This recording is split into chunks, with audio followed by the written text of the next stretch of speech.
Church ndizwe tine zvatinoda zvatinouya pamberi paMwari chichema kuti Mwari ndipei. Secret yereceiving igiving. Chinzwa manje giving ine malevels. Saka umuchivhunduka ikataurwa hautangire pari kuita vamwe, unotangira mari ngepazira rako. Kune vanhu vanogona kupa munhu foni fona kwanoda kufona.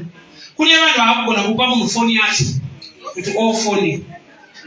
Malevels, mastages akasiyana. Kune munhu wokuti kupa mhuri yake itori basa. Vana vanonzwa working conditions mubasa kwakunomira musha. Kune murume wokuti akasiyira mukadzi 50 rand inochengetwa kusvika manhero adzoka. Mukadzi anoti chiri urongwa kupiwa munhu mari pamba pano.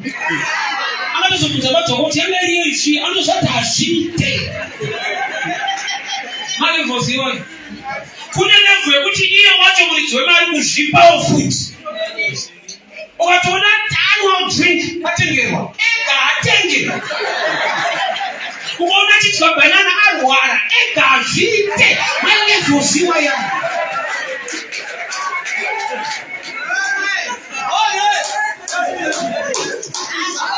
So chinhu chese chakanaka chinoda practice. Vanotana chinhu vanoti practice makes perfect. Unotanga nekumbozvipa wewe.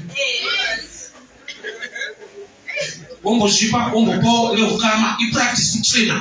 Because vehukama hafani kukurwadza eva dzako, vana vako hafani kukurwadza. Wombovapa. Ukaona chirwadziwa nekupa vana vako, mukadzi wako uchiri kure. Tanga nekumbozvipa wombopa vana vako, ona usingorwadziwa. Wopa adzimai vako mari, ona usingorwadziwa. Urikukura nemalevels. Chinhu chese chinoda practice kuti ugone kuchimaster chiite zvakanaka.